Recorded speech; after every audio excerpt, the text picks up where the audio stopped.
Let's talk now about flour and flour cookery. Class, okay, ito yung cake. So now I have a student, now it's a faculty of the Institute of Human Nutrition and Food, na ang sarap niyang gumawa ng cakes. Yung parang passion na talaga ang gumawa ng maraming baked products. Sa kanya lang ako nakakatingin ng mga napakasarap ng cakes. Okay, so let's talk about principles of baking. And first, it would start with flour. Okay, so flour is what we would normally opt is all-purpose flour, and the flour would come from wheat flour.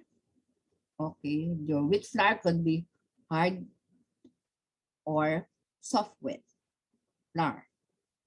The non-wheat flours are those that are non-wheat flours, like rice flour, potato flour, corn flour, adlai flour, banana flour, cassava flour. When you replace when you replace part of your flour, okay, with non-wheat flours, you end up with what you call composite flour. So in short, lahat ng flour na ginagamit natin ngayon sa baked products, lahat, would be wheat. Talagang wheat. And remember, we do not grow wheat in the Philippines. It is a temperate crop. Doon sa malalamig lang, ito nag-grow. Let's take a look at the market forms of wheat flour. Okay, start with whole wheat flour, that is Graham or entire wheat flour. Okay, you have bread flour, okay, high in protein content, that's about 12 to 14%. It is a strong flour or hard flour. Okay, it is a blend of hard or soft wheat. It has a high gluten potential. Okay, see, the higher is the amount of flour, okay, then it would be also higher gluten potential. And usually the bread flour is suitable, okay, for yeast leavened breads. The all-purpose flour, okay, another term for this is your family or general purpose flour. They are used for, or it is used for all types of cooking. It has about 10.5% protein, and which is responsible again for the strong textural properties. It is suitable again for yeast or chemically leavened flour mixtures. Your cake flour, okay, no gluten. So soft flour, weak flour. Okay, it only has 7.5 protein. And in fact, all of the non-wheat flours are no gluten, okay, has almost the same protein content as that of cake flour. But it is high in starch, low in protein. You have the pastry flour, which is intermediate between all-purpose and cake flour. It has about 9.5% protein, and it is generally used for making pies and cookies. You have the self-rising flour. It is called self-rising because it is a semi-mix or a shortcut to baking flour, because it is formulated with both the leavening agents and salt ingredients. Okay, the salt that it would contain is equivalent to even to 1/2 teaspoon per cup of the flour. Okay, the acid salts added would be your calcium phosphate and baking soda to generate carbon dioxide. Also equivalent to the use of 1.5 teaspoon of baking powder or cup flour. So, nandun na.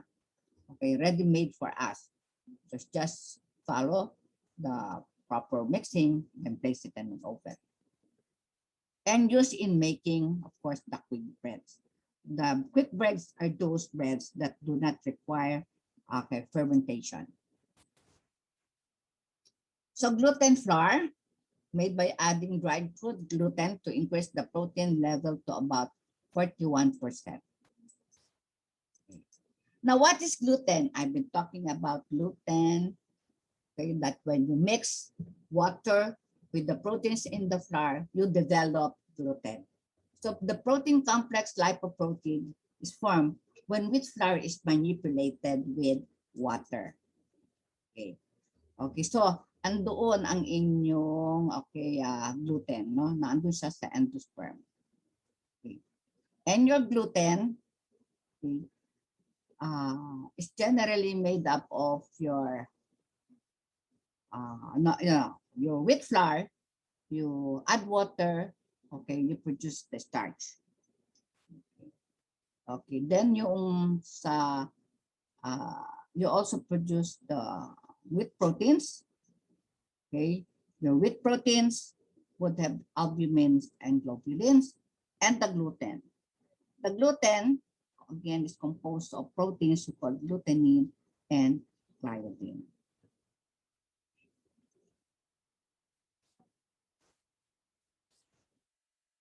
So these are the some of the grains that are naturally gluten-free, whole grains, quinoa, rice, be it brown, white, black, corn, oats, millet, okay, and sorghum, things that we're quite familiar with here in our country.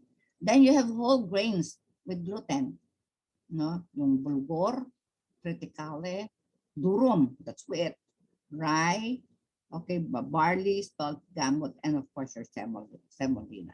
But that wheat, it has gluten. There are two fractions that make up your gluten. And this is your gliadin, which is soluble in 70% alcohol and characterized as being rather sticky and fluid.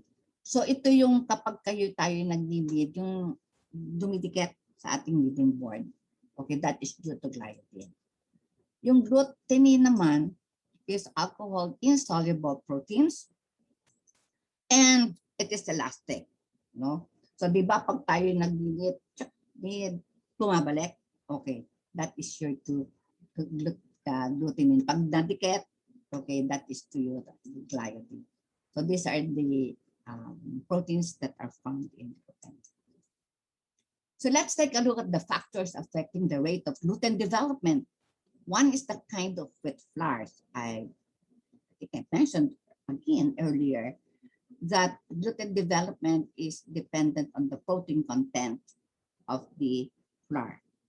More protein, mix it with water, then greater gluten potential. So the gluten complex in hard flour develops more slowly and can be manipulated for a longer period of time without breaking the protein strands. So ito yung pwede mo siyang i-punch, pwede mo siyang i-knead, lahat ng manipulations that you do, when you, for example, make breads.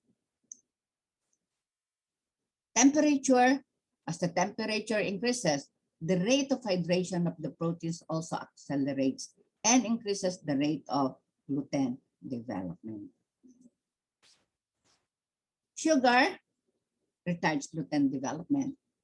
So sugar, okay, serves as a competitor for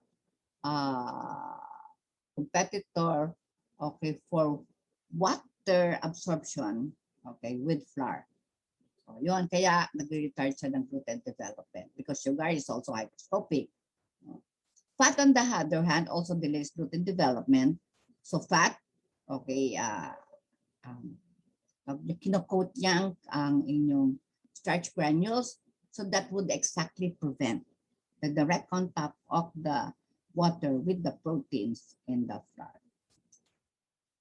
Viscosity of the butter, yes, 1:1 flour, 1:1 flour to liquid ratio results in a fluid mixture. Okay.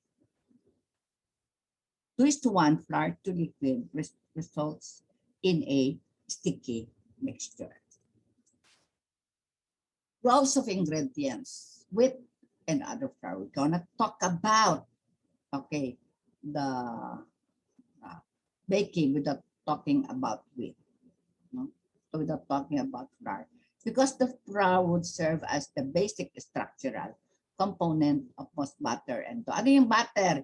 No, at saka ano yung dough? Yung butter, yung pang merong flow property. Yung dough, wala na siyang flow property. And is able to perform this structural function because of the gluten content, which allows cells expansion and provides the rigidity, yung matigas. I said, high gluten, okay, rigid ang structure ng inyong baked products. No gluten, that you end up with a structure that's like cakes, no, then, especially the sponge cakes. Starch, on the other hand, okay, contributes to firm and rigid structure. You know that water is bound by starch, and when heated, gelatinizes, and that will essentially contribute to attaining firmness and rigidity in the structure of the baked products. Liquid serves as a solvent needed to develop gluten, okay, needed for gelatinization of starch. It is also a source of steam. So it is also could serve the steam, could also serve as a leavening agent for volume, improvement, and tenderness. If milk contributes to crust, if you use milk, it contributes to crust browning and softening because because of its fat content, yung milk. Then fruit juices reduce the solubility of the proteins slightly. Eggs contribute liquid to butter and dough. Coagulation of proteins during baking contributes to the texture and may reduce tenderness. Emulsification promotes the uniform. So the eggs you have there, the emulsifying agent lecithin promotes the uniform dispersion of liquids of fats and favors, okay, fine texture. Yolk contributes color. The texture of cakes and cake breads is enhanced by the incorporation of egg foams for fine texture. No? Kailangan, kasi yung egg foams is capable of incorporating air into its structure. And that would result in the development of a fine texture or more tender, okay, texture in your baked products or in breads. Abundance of air bubbles of egg proteins, okay, that create many cells, okay, would expand, no, during heating or during baking.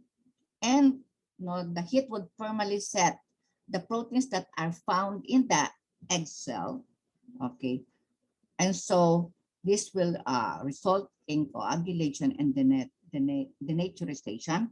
And so now we say, no, so yung structure natin, yung sabing foamy, okay, is now set.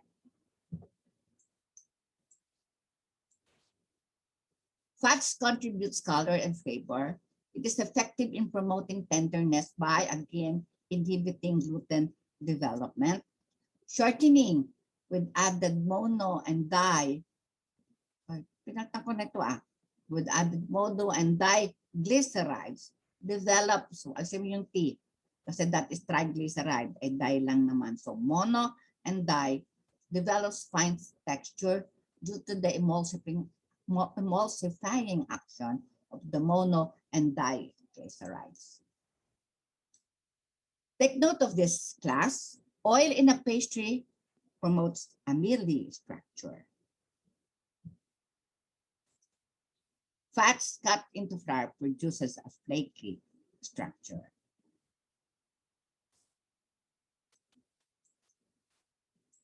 Sugar, sweetener, browning to caramelization and Maillard reaction. Who would want a baked product that will not achieve its golden brown color? Tenderizing agent inhibits gluten development and increase coagulation temperature. Okay, it gives more time for cell expansion or cell wall to stretch because of an increase in coagulation temperature. And if there is more time, then there is more, if you have increased coagulation temperature, then it gives you more time for volume expansion. Salt, okay, flavoring agent. Aside from that, the salt limits the growth of yeast, preventing excessive carbon dioxide production from yeast and sugar during fermentation. Sometimes, nagrereklamo tayo, yun na lang pandesal, wala nang laman sa loob. No? Sabi, ang daya-daya. No? Pero ang nangyari, baka sobrang mabilis ang fermentation.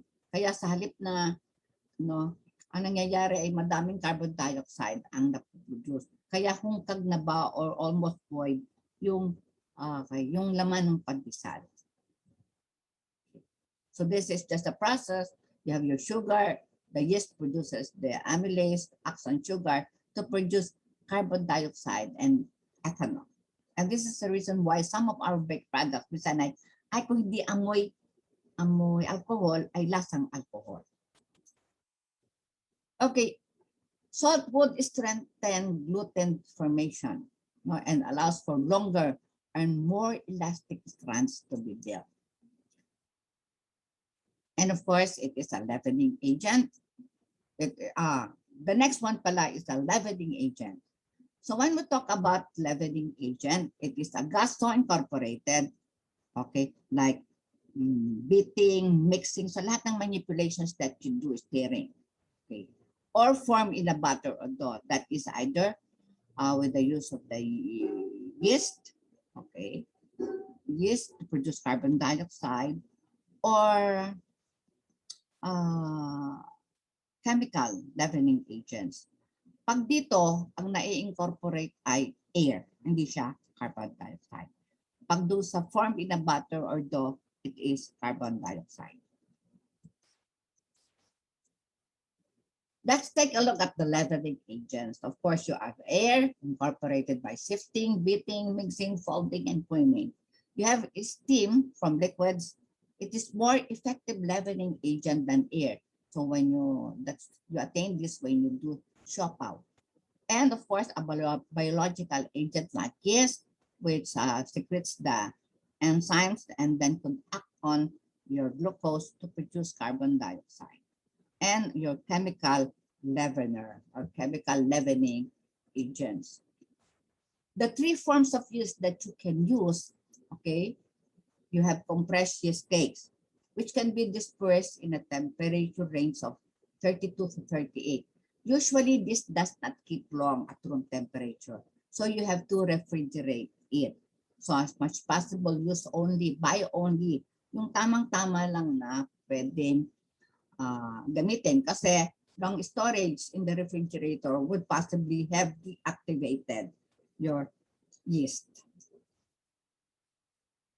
Active dry yeast, rehydrate at 40 to 60 degrees centigrade. Okay, we usually would use this. Okay, and the quick active dry yeast. So let's take a look at the temperature. So factor affecting yeast activity, temperature. Okay, so this is the temperature of dough during fermentation. Sugar, priority would be glucose, sucrose, or maltose. You have salt, it reduces the metabolic activity of the yeast, and your compressed yeast cakes at pH 4 or 6.5.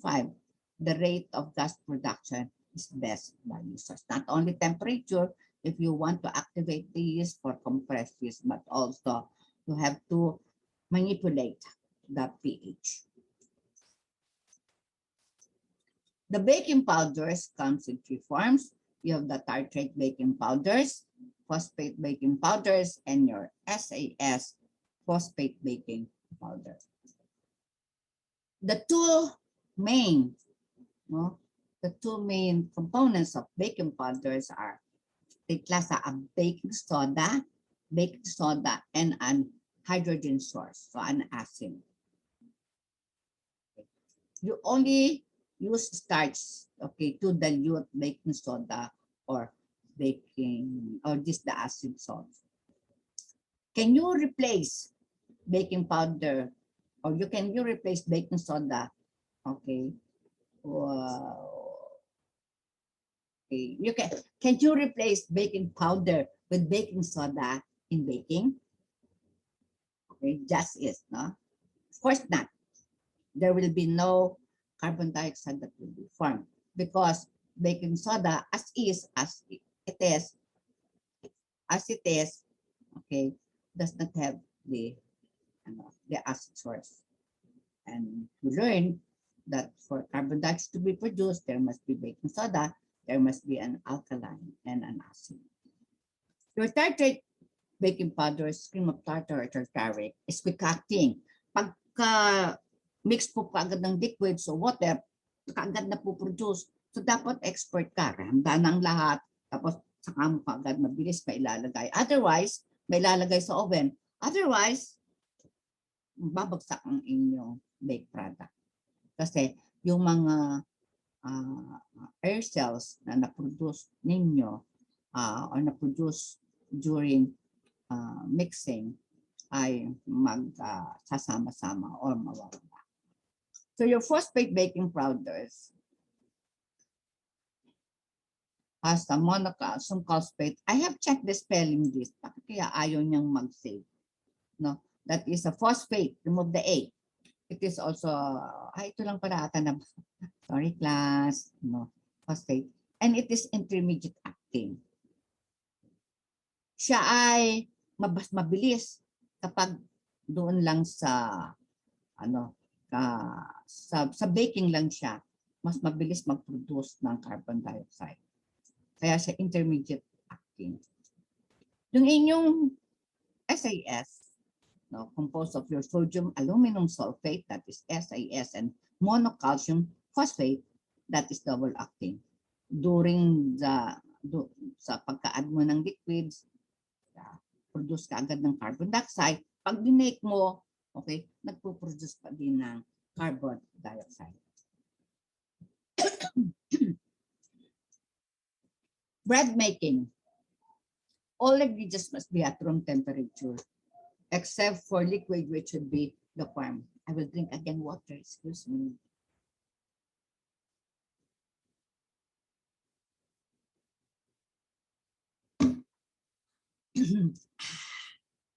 Hydrated again. So, which would be, okay, lukewarm. Accurate measurements are essential for quality preparation. You see, weighing is preferred. We call this the baker's formula. Kasi di ba tayo gumagamit tayo ng measures 1 cup, 1 cup. Minsan nagkakamali pa tayo. Yung pag-measure mo una ng 1 cup ng flour, baka hindi na sa susunod. Okay. Ay, ganoon pa din ang weight niya. Kasi nga i-measure.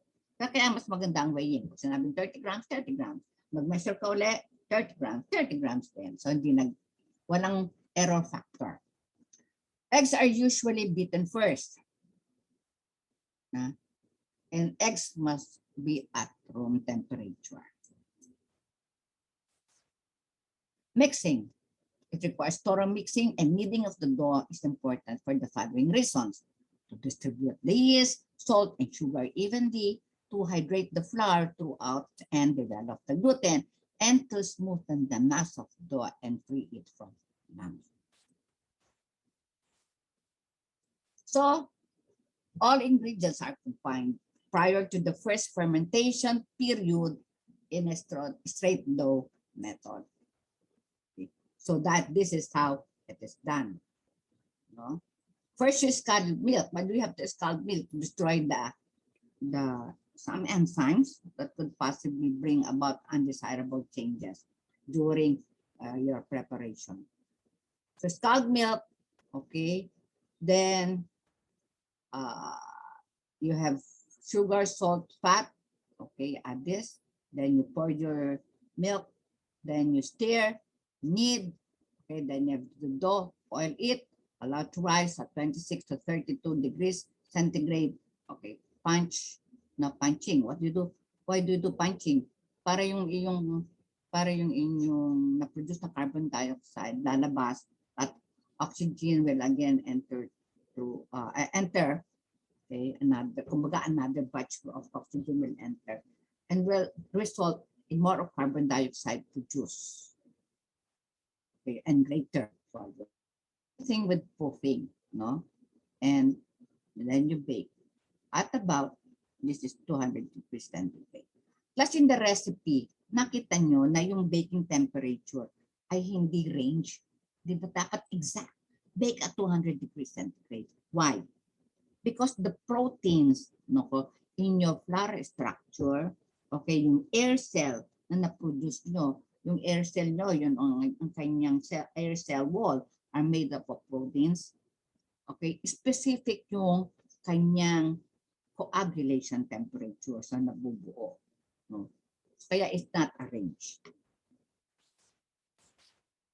Sponge dough method, the part of the flour is mixed with water and used to make a drop butter first, which is allowed to ferment. The sponge of the ingredients in the recipe that has not been added yet. So yun yung inyong levadura. Okay. The third step is fermenting or fermentation.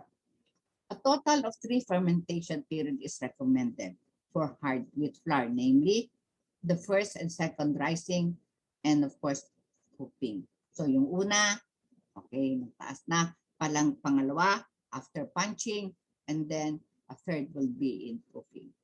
So proofing is actually the last stage of the fermentation period and fold the final rice before baking.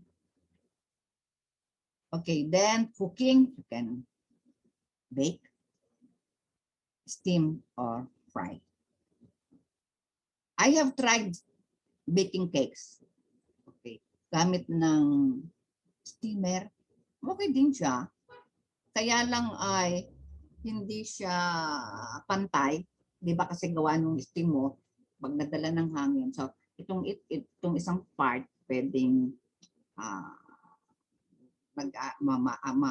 mataas ang volume, yun namang isa ay mababa. Okay, and of course frying and then cooling.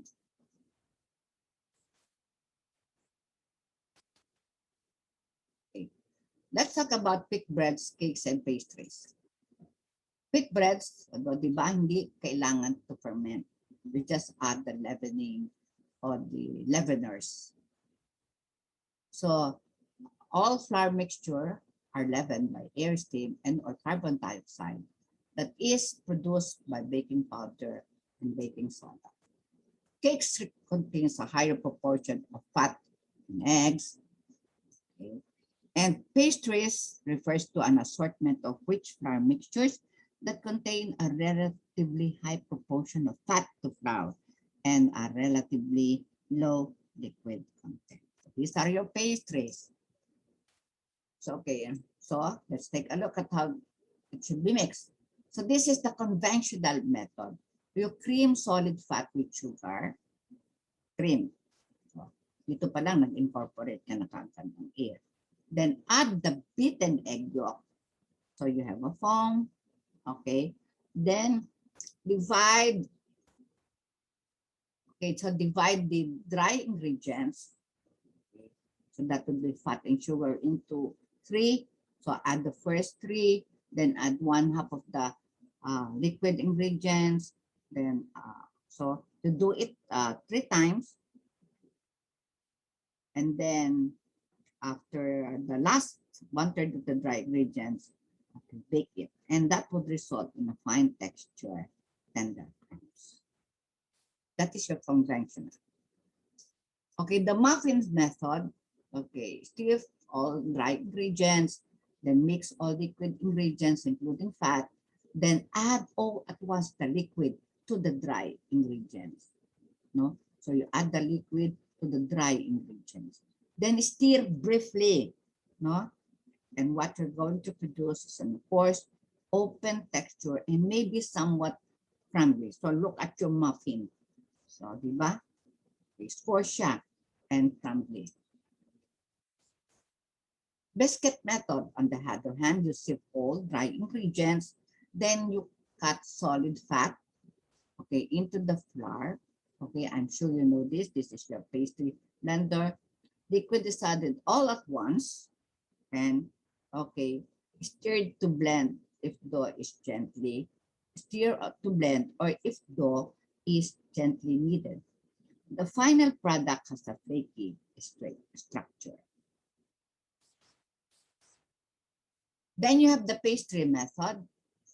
Okay.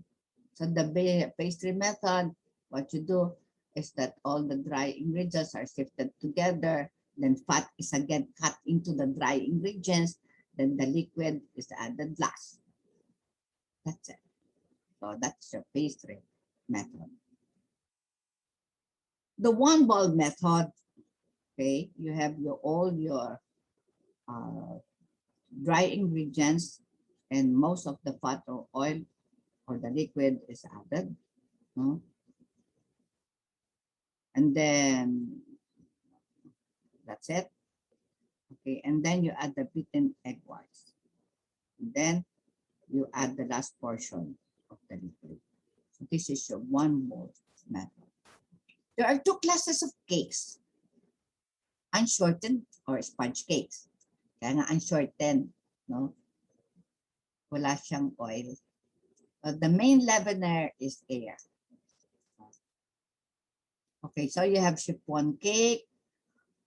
Chiffon cake is a special type of unshortened cake because okay, may konti siyang oil. No, at may konti rin baking powder. Okay, and you have the shortened or butter cakes, which is use the butter or any fat. Cakes and pastries, foam cakes. Ooh, sarap. The large quantity of foam, usually egg white, will result in a light, airy butter and a baked cake with somewhat coarse texture with moderately large cells, like sponge, angel, and chiffon. Okay. Angel cake is an egg white foam. Sorry. Angel cake is an egg white foam. Wala siyang egg yolk. Kaya maputing-maputi siya. Chiffon is quite complex. No? Kasi nga, it's a special type of sponge cake with oil and baking powder. With oil and baking powder. Okay. So, in preparation of angel cakes, so the formation of a stable egg white foam is essentially an angel cake. No? So, dapat talagang ano tayo, magaling, mag-beat, no? And done by the addition of cream of tartar and sugar. And usually when we say stable, I think this is your stiff foam. Foam is beaten until the peaks, soft peaks. Foam is just beaten under the peaks, just, and until the peaks just, that's that blend that should be bent over. So that is soft cake. No? And it results in cakes with greater volume.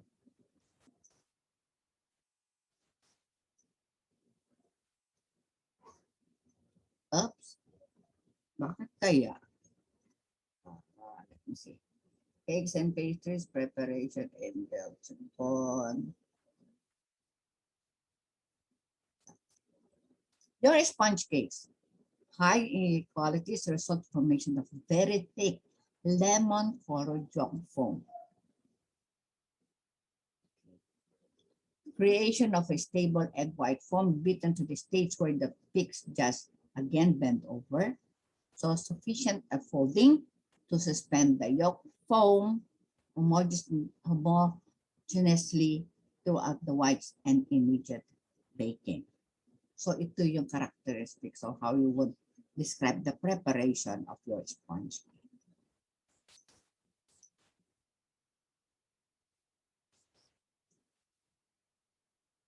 Your chiffon cakes, your egg white should be beaten until the peaks stand up. So stiff and complete folding and immediate baking. Your popover is made with equal amounts, with equal volumes of flour and liquid, including at least 2 large eggs per cup of flour and bake at 220. Okay, the main difference between popover and cream puff is mas maraming itlog ang ginagamit sa cream puff. contains a very great quantity of fat and eggs that pops remarkably as a result of the steam generated during baking at 232 degrees centigrade for 15 minutes and at 160, that should be not centigrade class, that should be Fahrenheit for 15 minutes and at 163 degrees centigrade for 25 minutes.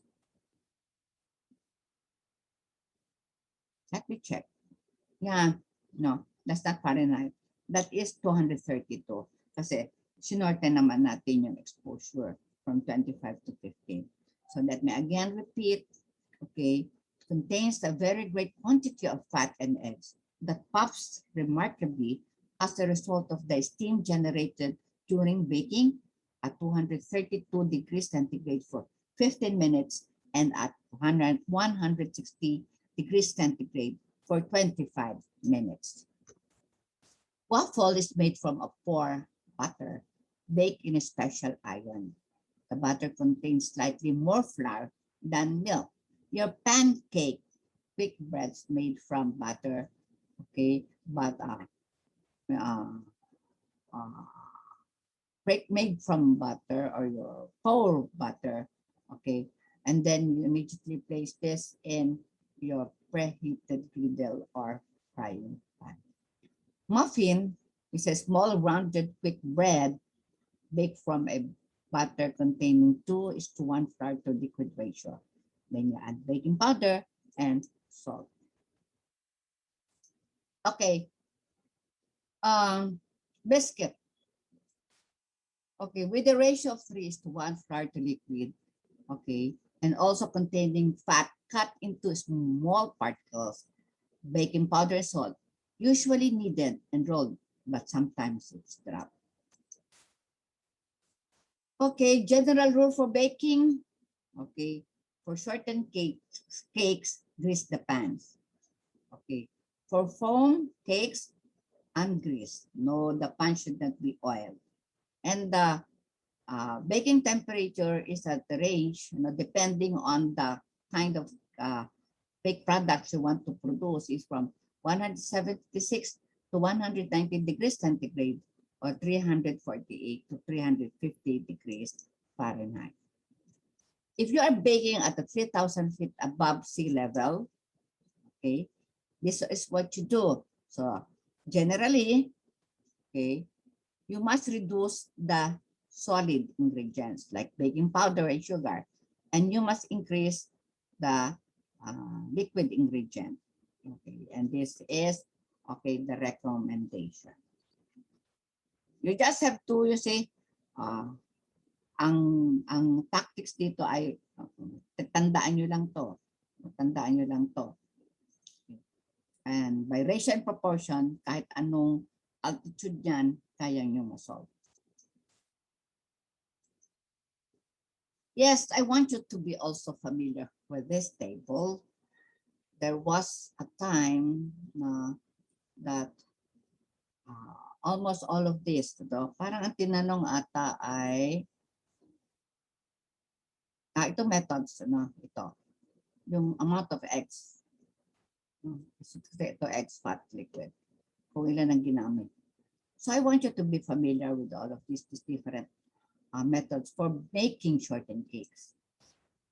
In the same manner as with the comparison of the 4 basic types of cake.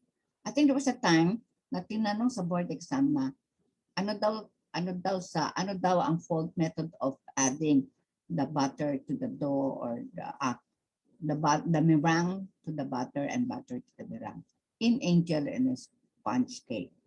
And of course, in this, the foam is folded into butter for angel and sponge cake. Let's go now to agars and gelatin. Agar is commonly known as gulaman. Okay, and the source are the different species of seaweeds. More popular would be your Gelidium gracilaria. Okay. Agar is also commonly known as gulaman. This one, I like this one. Okay, but I don't eat this two. Ito, ang sarap kaya. You can eat it fresh. No? Lagyan mo lang tapos press, tapos habang kinakain mo, isawsaw mo lang sa calamansi with a little bit of sugar and salt. And it's good. It's high in iodine. Okay. So this is your agar. Okay, it's a carbohydrate. So, carbohydrate. So it is soluble in boiling water, insoluble in cold water. Yes, it is a vegetable gelatin. Okay. Tawag other name is a vegetable gelatin. But you know that agar is carbohydrate, gelatin is protein. They are sold in dried form like bars, strips, and flakes. It's not a protein but a fiber, and it is used as a suspending, stabilizing, thickening, or gelling agents in candies, jellies, plants, candles, bakery, and dairy products. So these are the use of your agar. Your agar is also used as a bacteriological medium. It is used in confectionery, fish, milk, water, fruits, and vegetable products. And how do you prepare it? You just simply, okay, get agar in half-liter of water.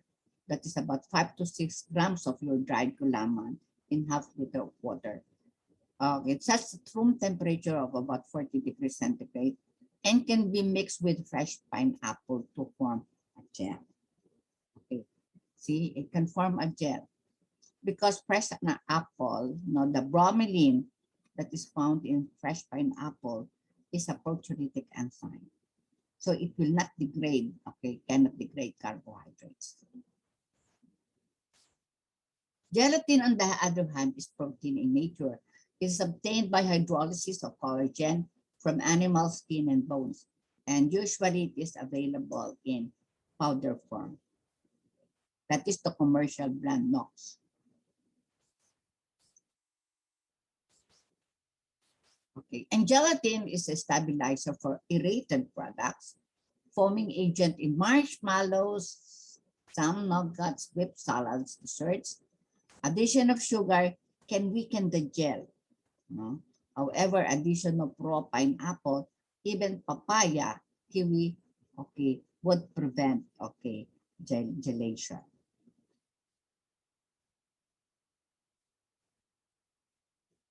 Okay, bakit nga yung raw pineapple or fresh pineapple will prevent gelation? Kasi yung raw pineapple contains bromelain, which is a proteolytic enzyme. So it can act on, okay, the proteins, no? Di ba proteins ito on this gelatin, and therefore, okay, would prevent gelation.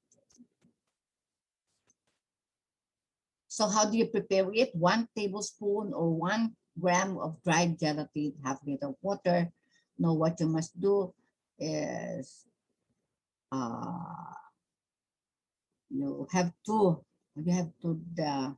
mix it first before in tap water before heating, and sets at a temperature of 30 to 16 degrees temperature. Dapat i-refrigerate nyo pagkaluto. Acid weakens the gel, whereas the addition of salt would strengthen the gel. Let's go now to food seasonings. Okay. Generally, okay, yung inyong food seasoning is considered as a ano nga po yung additives? It's considered an additives. But it is called as intentional food additives. Okay. Yung talagang ina-add natin sa food, okay, for specific flavors like to improve flavor, to improve aroma, to improve color. It comes in two forms, those that have flavor of their own and those that enhance flavor. That's called flavor enhancers. Those that have flavors of their own would include spices, herbs, salt, condiments, other sauces, and flavoring agents. Your spices are pungent or aromatic natural products of vegetable origin, and that they get it from the different parts of the plant. So, anong example ng spices na yung inyong paminta? The herbs, on the other hand, are flowering plants whose stem above the ground does not become woody, like the basil. And the dried leaves are used as flavoring. O kahit nga dried leaves, kahit fresh leaves are used for flavoring. Salt may be combined with other seasonings. You have sea salt, so with the varieties of salt, you have sea salt, rock salt, table salt, kosher salt, and flavored salts. Sea salt is obtained from evaporated seawater, yung ordinaryong ginagamit natin. Sea salt is more costly than other salts, yet often preferred because it has a pure mineral-like taste. No? Pero sa atin sa Pilipinas, hindi ito mahal. Sa ibang bansa, oo, pag sabi mo sea salt, mahal. Kasi talagang puting-puti at ang linis-linis. Yung ating salt, kapag you tried making a brine solution, or brine, makita nyo na, nangingitim o nagte-turn brown ang inyong salt solution. It is derived from ancient seabeds that have long dried up and are underground. So, totoo yung rock salt na yun. Yan.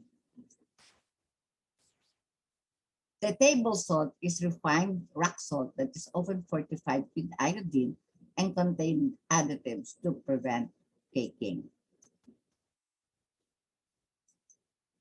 Uy, ano ba to? Yun. That's it. No? That is your table salt. Kosher salt. Rock salt with no additives. Preferred by professional chefs because of its large flaky crystals that are picked up easily with fingers. Use 1/3 board if substituting for table salt and vice versa. Okay, so yan ang inyong kosher salt. And flavored salts, okay, ito yung garlic salt, onion salt, and celery salt, okay, mixtures.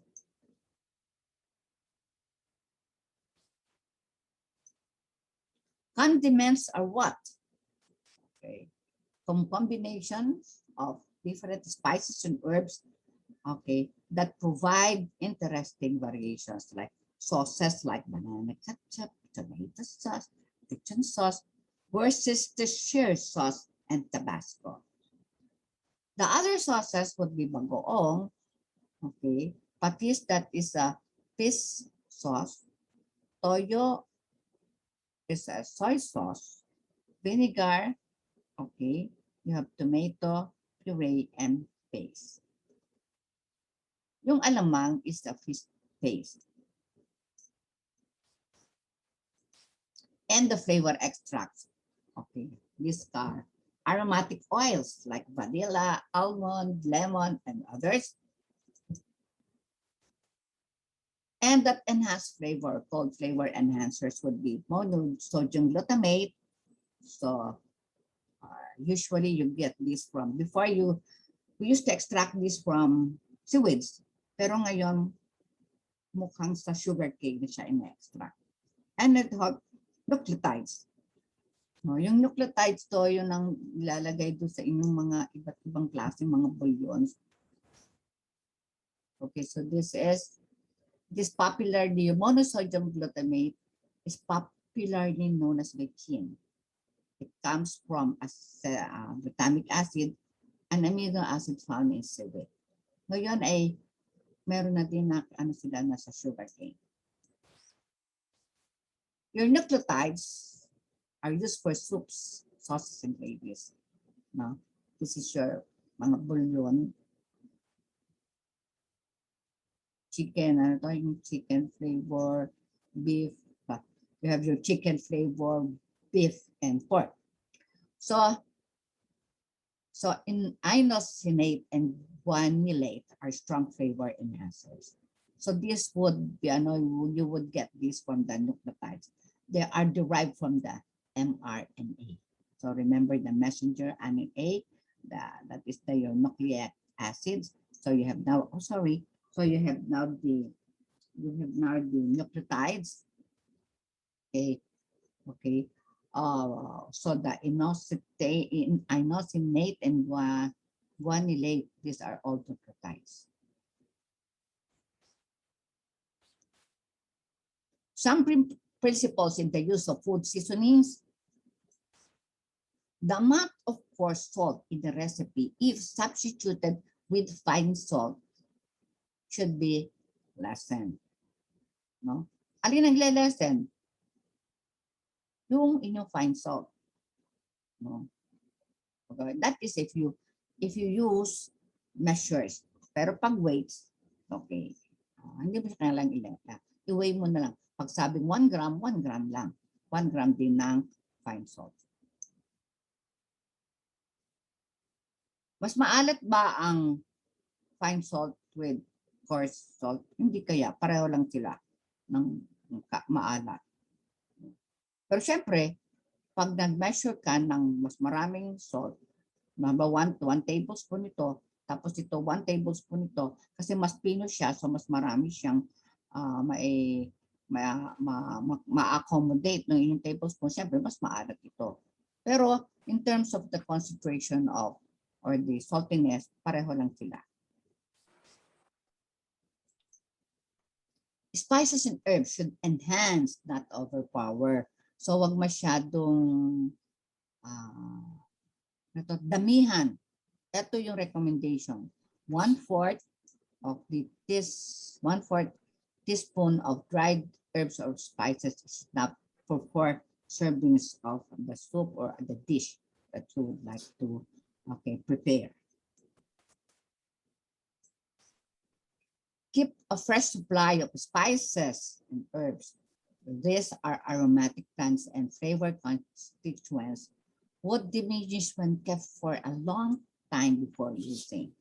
So always check spices for freshness. They should have a full aroma and bright color. Okay, replace your herbs and spices as necessary for best cooking results. Whole spices generally keep longer than ground spices. Measure herbs first, then crush them before adding to bring out the fullest flavor. Exceptions are some Filipino dishes like peppercorn in nilagang pesa, lechon, or pata paksiw, estofado, and others. No? Kasi kailangan natin ay yung buong paminta. If to be used in an uncooked recipe such as salad dressing, add well in advance to allow them for the flavor to be drawn out. The different brands of soy sauce differ in color and degree of saltiness. Do not follow recipe blindly. The same is true with vinegar. Those sold in sari-sari stores are usually adulterated with water. Yes, tomato sauce is seasoned. No? Ketchup, tomato sauce, yes, it is seasoned. While tomato puree is unseasoned, tomato paste is seasoned with salt. Monosodium glutamate enhances flavor up to a certain point only. Using more than necessary does not confer additional flavor or additional flavor enhancement. Okay, let's now go to beverages. Ay, hindi talaga siya naalis. So you should bear with the yung kanyang sound. I tried removing it. So beverages. Oh my God, I'm sorry, class. Okay, bear with it, ha? I think I have, I tried to remove this. Ewan ko bakit bumalik na naman. So the types would be stimulating, alcoholic, no? It contains natural stimulants. Okay. The other is non-stimulating, like this one, non-alcoholic.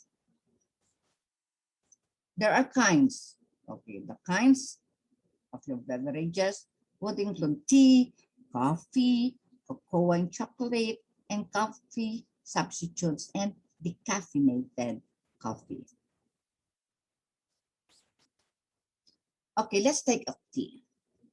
Okay, it has natural oils. Kaya nga sabi ng bakit ito magaganda ang putis ng mga Caucasians, mga Chinese, Koreans. Kasi ang hilig daw nilang uminom ng tsaa. Sa kanila, ang tubig ay tsaa. No? Ang tubig sa kanila mahal. Sa Pilipinas naman ay hindi. Mahal ang tea, okay, mura ang tubig. Caffeine and theine as stimulants in tea. The tannin is responsible for color and pungency. Yung parang pakla. Mapakla nga, hindi lang para. So these possibly are the kinds of tea forms that you'll find in the market. The types of tea would include black tea. If you say black tea, it is fermented. Okay. If you say oolong tea, that is semi-fermented. You say green tea, unfermented. And you have tisanes, spices or scented. Yung may mga scents or may mga flavor na. Yan. So these are your tisanes. I like it. Coffee, there are 4 different types. But the more commonly used would be Arabica, Robusta, Liberica. Excelsa is quite expensive and it's only harvested once a year. So and also with that of Liberica. The more commonly used coffee blends would be that of Robusta and Arabica. Yung Robusta mas matapang sa amoy sa lasang kape o sa caffeine kaysa doon sa Arabica, sa Arabica. Pero ang Arabica naman mas mura. Liberica at Excelsa ay mahal. Napakamahal.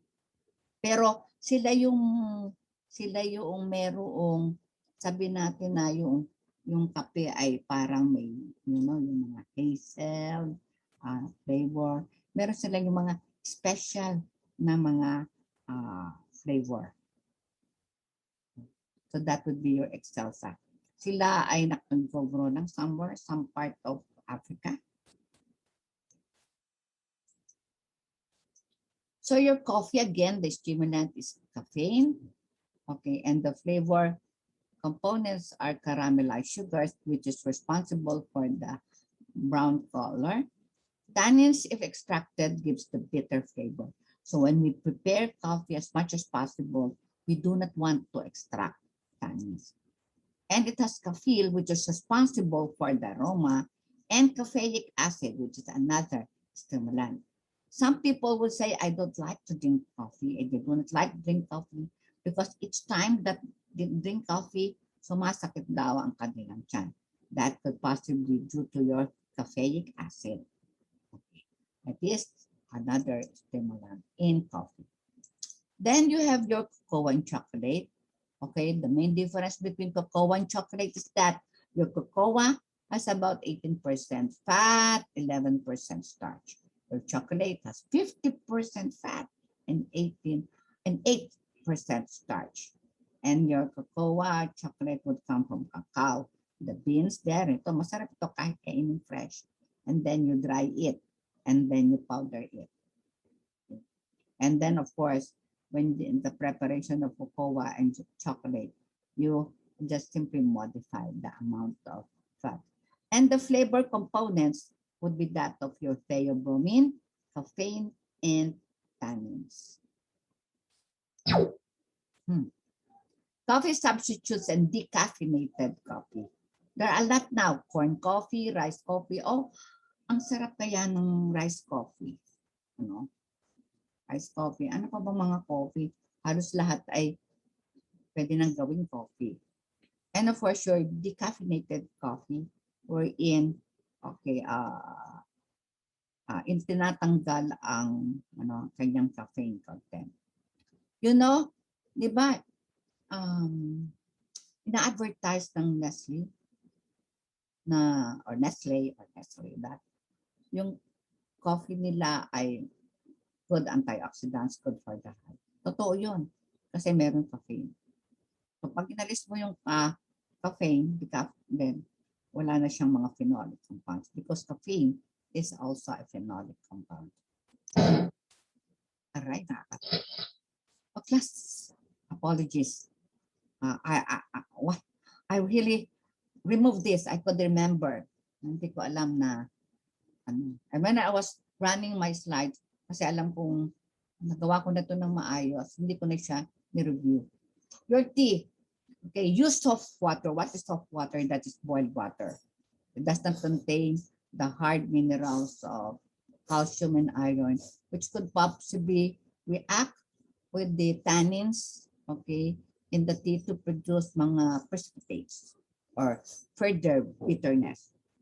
So you are it is recommended to use glass, earthenware, enamel ware is better than, of course, the metallic pots.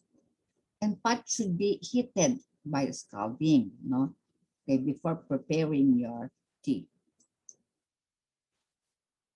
The temperature for brewing should be less than 100 degrees centigrade to prevent further loss of flavor and aroma. So it must be just brewing temperature.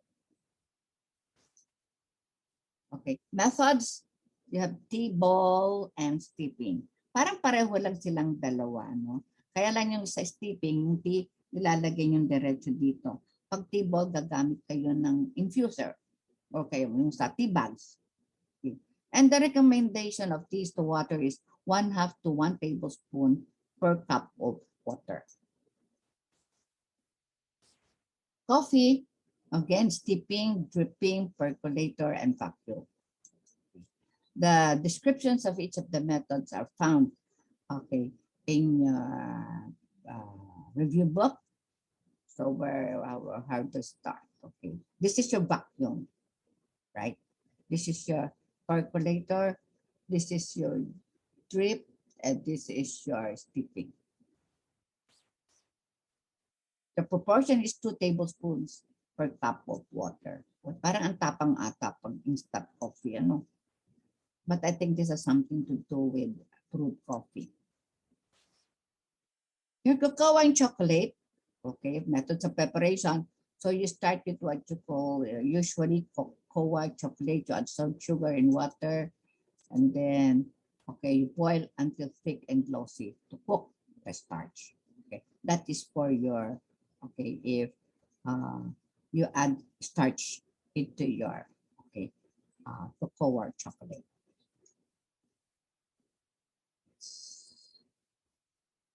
Methods of preparing chocolate beverages, syrup method, paste method, and dry blend method. Okay, so it's not only chocolate but cocoa also. These are the different methods. Syrup method, you have all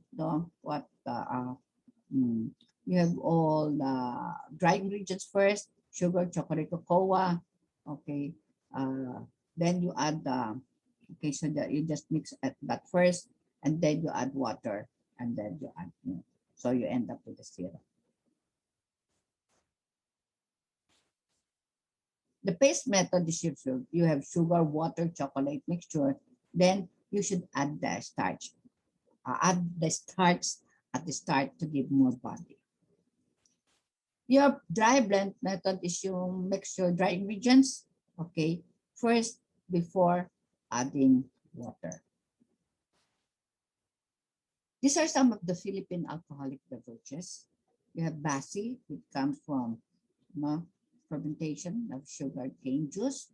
Tuba, from palm extract, yung bulaklak ng coconut, ikakat nila yon, tapos iipunin yung extract o yung juice. Pag dinistil mo ito, ang tuba, you end up with lambanog. Tapoy is alcoholic beverage from fermented rice. Ay, masarap ang tapoy, matapang din, ha? Kala nyo, nakakalasing yan. Lahat ito pala, nakakalasing class. You have synthetic drinks. You have carbonated, okay, with carbon dioxide added. So, carbon dioxide is incorporated into the into your drinks. A non-carbonated without CO2. Ito naman yung mga yan.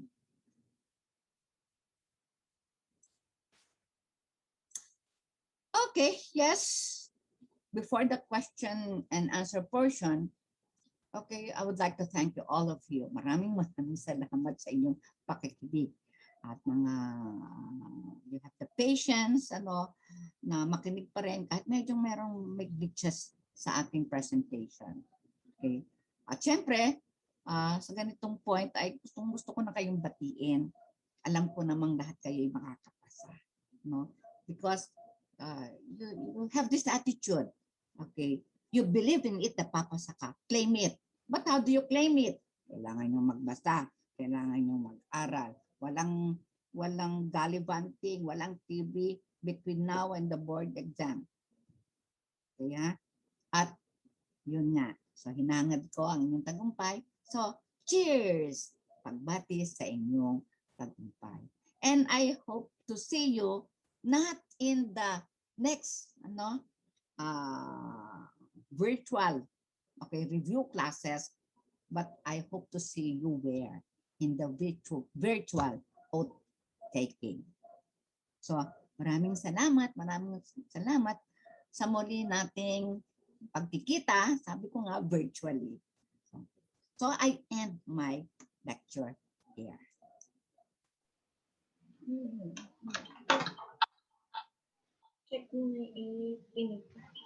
Hello. Thank you so much, ma'am. Okay ba? Kasi I am using my daughter's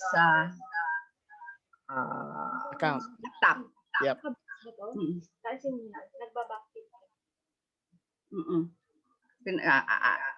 Nana, you have to remove this nagbabakit. Okay. Are you settled now, ma'am? Can we tackle the questions na po? Kasi i-download ko yung mga questions na pinadala mo. Yes, Ayun, kinuha kasi nagbabak daw. Clear ba? Kasi ito lang yung aking magagawa ngayon. Okay lang po. Sorry Opo, everybody. Nasira okay. yung aking monitor. Hindi ko alam pa paano aayusin. So, I had to borrow my daughter's laptop. So, ito yung ginagamit ko ngayon. So, one advantage din po talaga of having a recorded presentation is for times hindi natin maaasahan na nasisiraan ng connection or gadget. So, fortunately, we were able to finish the lectures po. Okay, so let's start with the questions po. Yung mga sent questions nyo when you registered last time for the first session, Ang na-remember ko, Kasi yung questions mo. You want me to read the questions po, ma'am? Oh, wait ha. Sige Ito, pa. kung saan ka to makukuha. Anong document yun? Word? Sorry? Or na lang. Teka. Ayun. Yan, nakita ko na. Sige pa. Ayan. I'll let you answer them pa. Oo. Ang sabi dito sa unang tanong ay, based on the fundamentals of nutrition and dietary manual, I can expand my knowledge and learning more about chapter 1, basic foods. Hindi ko alam kung anong gusto niyang ibig sabihin dito. But Statement you lang remember, po, sorry. okay na? Statement lang po niya yan, sorry. Na-copy ka. Yung second na lang po. Yung second, okay. How does the method of cooking affect the nutrient content of food?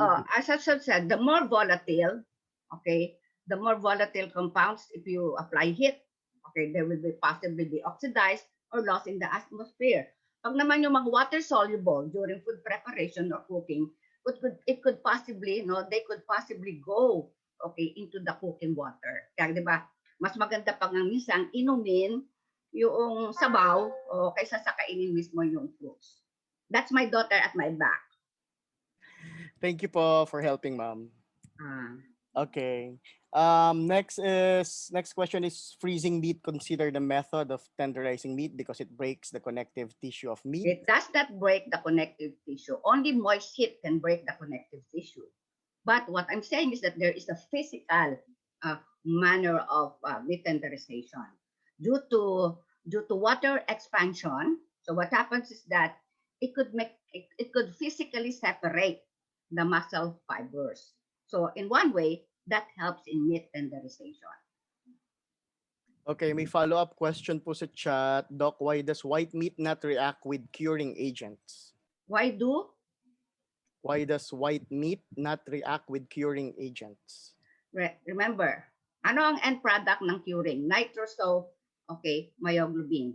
The white meat, the reason why it's called white meat because it has none or it's not really none, but it just only have less.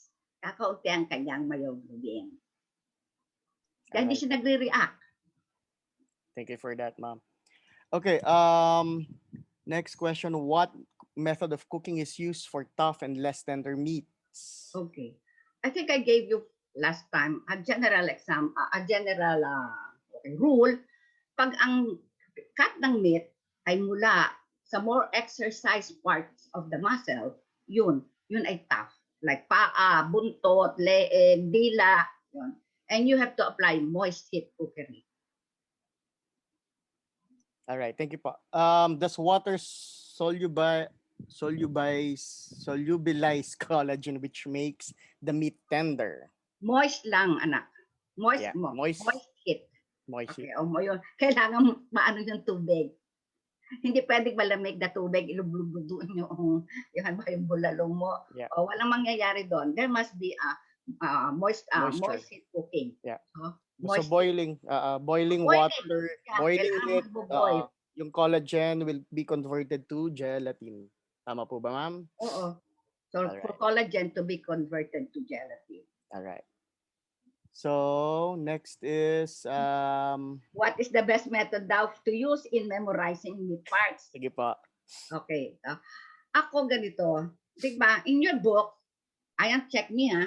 In your book, meron doon, di ba, meron doong, ano to yung cross section ng animal, no?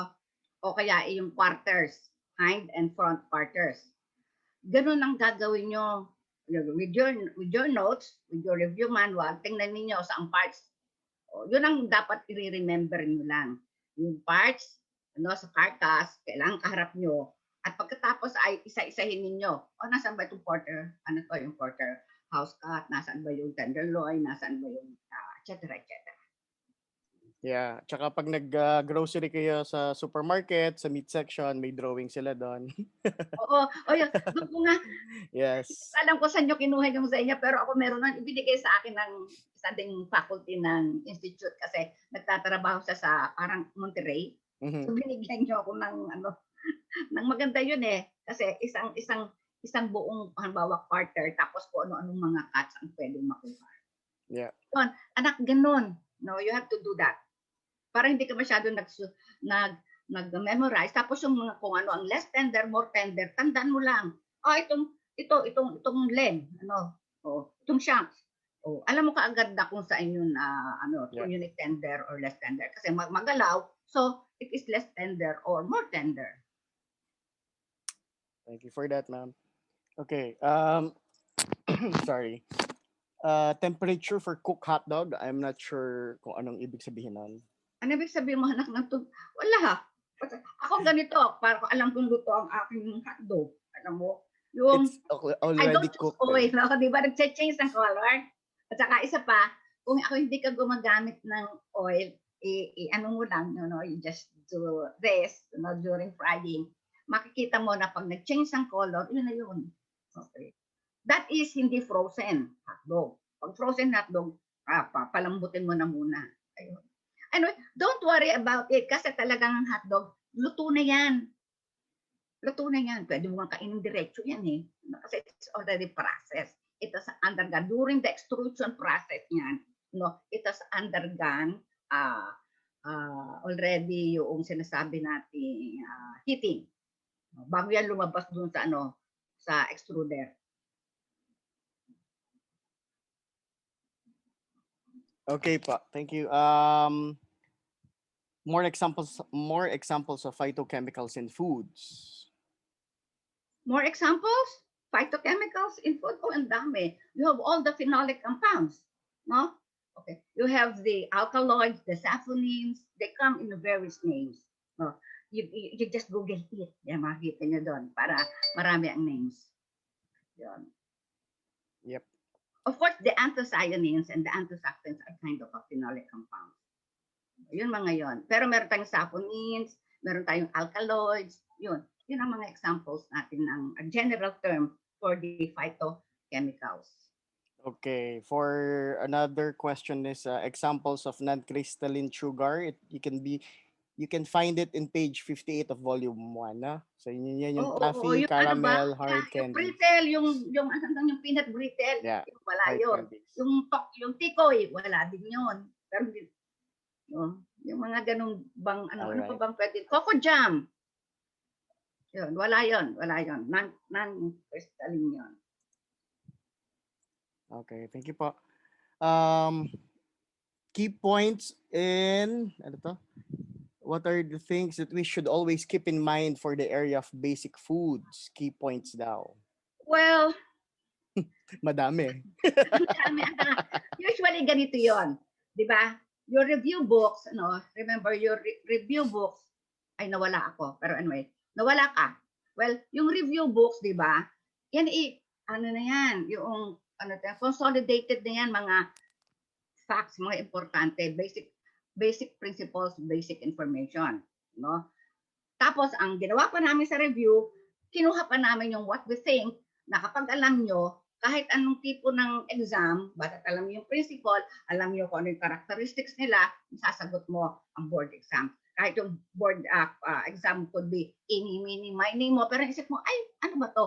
So, para magkakaroon ka ng, yung isa-isahin mo, ay, hindi naman ito characteristic niya. Ay, ito characteristic niya. Oh, so, at least, no?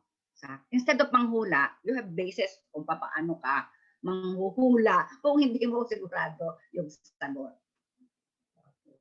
Alright. Ma'am, ito yung medyo nalilito sila Hello? kasi. Hello, can you hear me po? Ma'am? Oo, narinig ko pa. Sorry.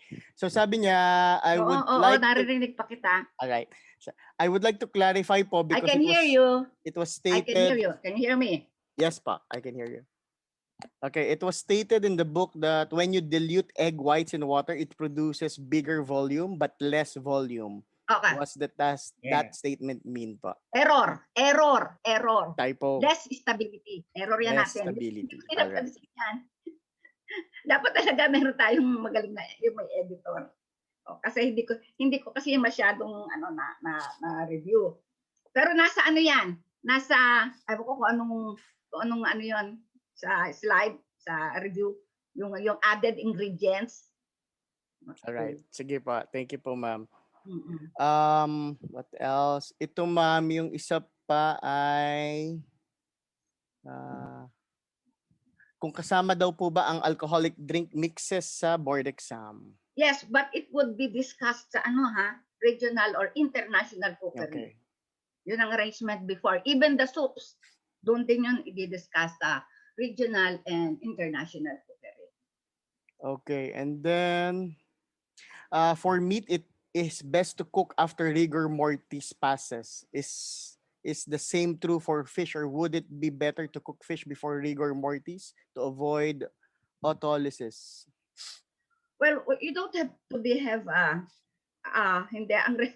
to avoid autolysis, di ba ganito natin, why do fish spoil faster? Kasi marami siyang more microorganisms, di ba? Meron siyang cycrophiles, those that are called loving. Tapos pag nahuli mo at inilabas mo, okay, yun, meron naman siyang, exposed naman siya sa mesophiles, microorganisms na nag-grow at ordinary temperature or room temperature. Okay. Ngayon, para sabi mong autolysis, yung autolysis mo ay kapag hindi mo siya talaga nilagyan ng ice. Okay. Mabilis siya mas mabulok kasi bakit? Meron kasi siyang special na, which I failed to mention yesterday, ay yung meron siya nitong trimethylamine oxide na pag naka-expose sa atmosphere, okay, it would easily be converted into trimethylamine. No? Kaya mabilis siyang bulok. Yun. So, yung autolysis would happen, okay, if you after catching the fish, ay pinabayaan mo na lang siya katulad nung nasa palengke. Kapag wala sila doon kahit anong chilling method, di ba? Sa hapon makita nyo bilasan na yung isda. Okay, thank you po ma'am. Ma'am, about sa fermentation, kasi naalala ko sinabi nyo sa lecture nyo na ang last stage ng fermentation happens during proofing. Ang nakalagay naman sa manual, it's during baking. Nakalagay during the first 10 to 12 minutes of baking, the dough increases by 80%. At this point, the yeast is killed and fermentation stops. Di ba remember, di ba, after punching, i-allow mo pa siya to stand. And then after that, magpo-proof ka pa. Di ba, ikakat mo yun? Yes po. Di ba? You allow it to stand. Ngayon, sa first few hours ng cooking, so first few hours of Proofing. So, mas lalo siya mag-expand because of the effect of the The fermentation. on the air cell structure. Do remember that air expands also during cooking. So, ang last stage talaga ng fermentation is that of proofing. Okay. So, pa-take note na lang din po. Okay.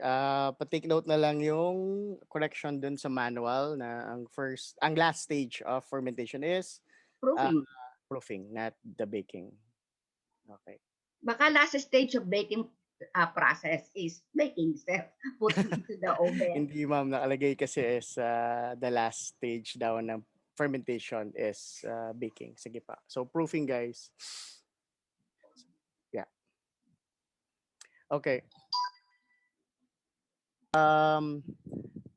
Okay, yung sa chat naman, teka lang, medyo nahirapan akong i-follow. Oh, that's probiotic works meron dito. Oh yeah, opo. Probiotics, pag yung tinake in, okay sila yung magno-nourish ng mga, ang probiotics, ito yung mga microorganisms, good microorganisms, na pag kinain mo, pagpo-promote ng easy digestion. Like yogurt. So yun. Yun ang probiotics. Okay, thank you po. Question dito sa chat. Hold on. Mabilis eh. Mabilis gumalaw. Okay, is caffeic acid a stimulant or irritant? It is a stimulant. Yep. I told you. Hindi siya irritant. Alright. Kasi ang nangyayari lang kasi di ba minsan hindi ma-explain nung iba bakit ayoko nang uminom ng coffee kasi sumasakit yung tiyan ko. Possibly kasi sobrang siyang uminom ng kape, ayun, nagkakaroon siya ng accumulation ng caffeic acid. May caffeic acid siya.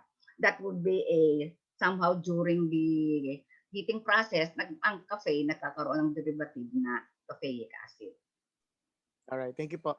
How much less should the fine salt be when we substitute coarse salt? Well, actually, depends. Ano bang ating recommendation? That's 2.5 grams. Oh, that is, I think, equivalent to 1 teaspoon. 1 teaspoon ba? Oh. So, yun ang actually, it depends on the taste. Kasi pag siyempre, dinamihan mo, marami. No? So, it is dependent on your taste. Yung taste sa taste buds, kung ano ba talaga yung maalat. Pero sa nutrition, I think 2.5 to 3 milligrams? O grams ba? Ayan, grams. Okay, sa isang kainan, yun ang ating daily requirement. Just check me. But kung tinatanong mo ko kung anong gaano karami, okay, then it depends on your taste. Yeah. Pero ako alam ko, turo sa akin ng isang old teacher sa economics, sinabi niya na kapag daw sa isang kilong manok, isang 1 tablespoon ang dapat na ilagay mo. 1 tablespoon ha. Siyempre, pag measures, nag-iiba-iba tayo ng 1 tablespoon. But you see, by conversion, by equivalence, ang 1 tablespoon is equal to 15 grams. So, 15 grams. Kung maglagay ka, kung wala kang measure, meron kang weighing scale na dietary scale, o i-weigh mo doon. Okay, it does not include the container, ha? Pag nag-weigh, dapat i-tear nyo. Kasi meron akong estudyante na, ma'am, 15 grams na. Ay, ang unti naman yan.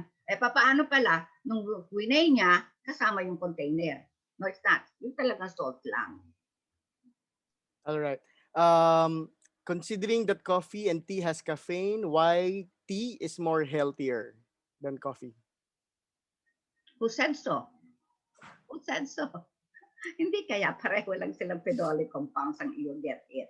It's not healthier. Of course, mga commercial will show you tea is healthy, coffee is, bakit ang Nestle nagpo-promote? No, you drink more of coffee because it is good for the heart. Because it has a lot of caffeine, okay, that could be phenolic compounds, good antioxidant properties. I don't think so. Ako sa akin, no, I don't. It's just your preference. Maybe you would like more tea. Sabi nga, ako sumasakit ang iyong tiyan. Gusto mo meron kang pag umiinom ka ng coffee, gusto mo hindi sumakit ang iyong tiyan, then you shift to other. Okay, that's the reason why I am. Right now, you see, hindi ako nagko-coffee kasi bawal. No? Hindi rin ako nagtitiyo, bawal. Pero alam, nagbasa-basa ako, naghanap-hanap ako. Kasi yung aking system right now is more of that of parang laging acidic ang aking system. Because I have meron akong mataas na creatinine. So I drink coffee, but it has been modified in such a way that it is alkaline. No? Yung alkaline yung aking coffee. So nilagyan na nilang maraming phytochemicals in it. So they say it's 23. It works. I don't feel bad. Okay? Hindi yung sikmura ko, and it's good. So yun, no, don't get. Kasi siyempre mga commercials, ganyan yan, pagalingan. Pero it's just backing your knowledge as kayo, mga nutritionists, kami mga food scientists, okay? Kung ano talaga, look at the basic characteristics of each food. Okay, thank you, ma'am. Follow up doon, possible po ba na mas steep infuse ang dried tea leaves sa warm, cold water? Mas? Steep or infuse ang dried tea leaves? Ang sabi natin is simmering, no? So look at your yung sa temperature, simmering temperature lang, no? O huwag yung kasi pag inano mo sa 2 yung hindi siya wala sa simmering, possible you will not extract the flavor and the aroma, no? Pag naman hot, ang mangyayari, you extract all the mga bitter compounds like tannins, so hindi masarap. So follow simmering. Ano yung simmering? Pag kayo ay nagpainit ng tubig, nakita nyo, may bubbles. Pag yung bubbles nagbe-break before reaching the top, that is simmering temperature. Below 100 degrees centigrade. Baka po connected yun sa yung usong cold brew na ginagawa, steeping coffee and tea. And pag cold brew, diba? Ako, I don't know, yung cold brew mo, ginaganon mo yun. Hindi naman kaya na-extract lahat. So, ang feeling ko, ang ginagawa nila muna talaga, ini-extract using warm water. No? Pagkatapos sa kanila titimplahin ng diba? Sa kanila aanuhan ng malamig. I don't think so. I don't believe that it could be extracted by cold water. Okay. What's the difference between soybean cheese tokwa and soybean cheese tofu other than hard and soft curd? What's the difference? Nothing except in the texture. Kaya tama ka, soft tofu, hard ang tokwa. Pareho sila lang halos ng pagpo-process. You produce the curd, no? Gumagawa kami ng tokwa. Okay, nung gumagawa kami ng tokwa dito sa food science sa UPL, meron kaming coagulant. Usually it is calcium sulfate we used to place in there. So, basically pareho. Yung isa lang talagang more dry yung inyong tofu, hard, yung inyong tokwa, at tapos ang inyong tofu is soft. Hindi siya, mas marami siyang moisture content. yung inyong tofu. Okay, back to tea. Okay, may nag-comment si Kim Yu na for warm water but you can't get the full flavor. Some teas need to be woken up. Yun yung sa traditional tea, tea Mm-mm. drinking na parang i-rinse mo muna sa hot water yung tea leaves na dry, i-rinse mo, then you pour it out, then saka mo steep na. Ah, o kung marumi lang yung inyong tea leaves, Yeah. i-wash mo. O, pero kung hindi naman, wag kasi all phenolic compounds, the health aspects or the health factors doon sa inyong tea are all like phenolic compounds, are all water soluble and they are easily oxidized. Kaya ayaw nga natin ng boiling water, simmering lang. So, i-watch mo lang yun. Winash mo yun, lalo na yung tea, ang laki ng surface area, yung tea leaves, kung bakit yun ay gina-round, round, ay maraming surface area exposed. Pag hinugasan mo, possibly nabawasan pa. Ang iyong mga tannins is also water soluble. Pero yung mga taste niya, yung mga compost due to taste, nagbibigay ng taste, at saka yung mga stimulants, all factors are all water soluble. Usually these are the phenolic compounds. Thank like you, ma'am. caffeine or theine. Okay. What will happen if hard water is used in tea brewing? If you use hard water, okay, there will be increased bitterness. At saka minsan makakakita kayo ng mga yung precipitate. Kasi the tannins may combine with the hard ions of magnesium in there, as possibly sodium. No, kung ano man yung mga minerals na nandun sa tubig, it could bind. And possibly produce, like tannins can combine with the minerals and then produce bitter taste. Okay, and then pa-clarify po relationship ng sugar inversion, invertase, and candy crystallization.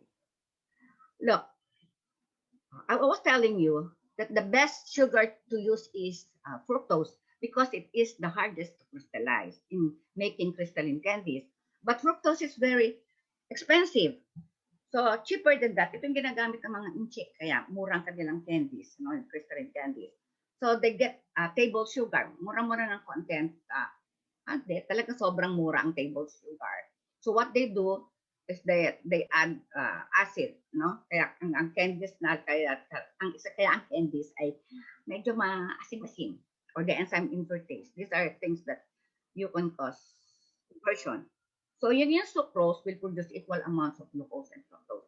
Those are invert sugar. Hindi pwedeng kukuha ka ng glucose, ilalagay mo, kukuha ka ng equal amounts of glucose and fructose, saka ilalagay mo. Hindi yun invert sugar. Just to undergo the process of inversion. Okay, so that you produce, tiny sugar crystals.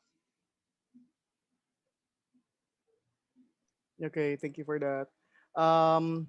Sa quiz, it also said the Code of Sanitation was RA 7394. Come again? Code of Sanitation was RA 7394.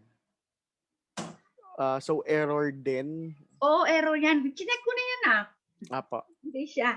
Parang it is 7. Hindi. Chinek ko na yan. Nasa Yun exam nga. yan nasa exam natin yan. Yun nga po Nag-exam na ba sila? Hindi pa. Nag-ano po sila, diagnostics. Yung diagnostics. Error yung ibinigay na diagnostics na ibinigay ninyo. As regards the correct answer.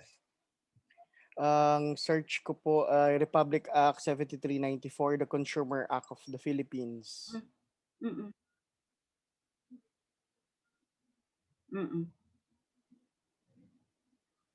Okay. Pa-clarify po definition ng levadura. Yung levadura ay yung mixture ng inyong dough, okay? No, yung mixture ng inyong dough. Parang kumbaga, meron kang mother dough, no? So you prepare really dough, no? Tapos from there, ang gusto kong gumawa ng sweet rolls, kukuha ko doon. Prepared na yon. Tapos, sa susunod naman, kung gusto kong gumawa halimbawa ng, ano ba ba, ibang ginagawang mga product breads, kukuha ko doon. So, yun ang sinasabi ng levadura. Nanay ng mga dough. Gumagawa ka na kaagad. Okay, diba? Kasi isa naman ang way ng preparation ng dough.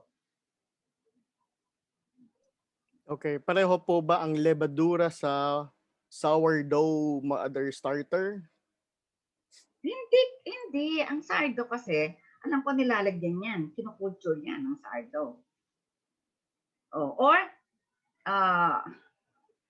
no, we don't produce any acid during fermentation, okay, of the sourdough. Possibly, ang alam ko dyan ay nilalagyan siya talaga ng ibang microorganism. Or ibang microorganism. Di ba sa atin, ang nilalagyan natin ni yeast, Saccharomyces cerevisiae, no? To be able to produce carbon dioxide and alcohol. No? So yun ang sa dough making. But where will you get acid? Pwede, pero you have to change kasi. Pwede siyang magkaroon ng sourness, no? If you would ferment it for quite a long time.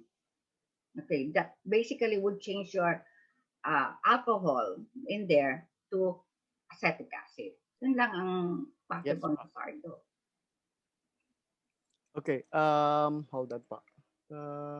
Bakit po dark brown yung vacuum packed food? Can you clarify that, Miss Moreno? Vacuum packed food na ano? Bakit ano daw? Bakit po dark brown yung vacuum packed food? Ha? Bakit Brown. Bakit dark brown yung vacuum packed food? Ano yun? Meats na vacuum pack. Yun ba yun? Meals na vacuum Meats pack na vacuum pack. ay brown. Remember that all vacuum pack foods, they undergo high heating. Lalo na sa retort. Pero not all. Hindi naman lahat. Hindi all. Vacuum pack foods are brown. I'm sorry. Hindi ko Sige, double check namin kung ano yung nakalagay. Oo, kung ano nakalagay daw ibig sa sabihin diagnostics. We'll double check it and then we'll get back. Yan, yung po nakalagay daw sa diagnostic nyo. We'll double check it. Okay. What possibly pag vacuum pack, di ba? Inaalis mo yung oxygen. Pero I could not associate yung kasi sa atin pag hindi nakapack, di ba? Pag may oxygen, nagpo-promote siya ng oxidation ng mga polyphenols that produces brown coloration. Pero pag binacuum mo naman, kasi pag vacuum walang air, so it could possibly be the subject kasi that the during processing or during like retorting ng vacuum pack, okay, and nasa high temperature siya, and that can possibly result in like before sabihin natin quote unquote scorching.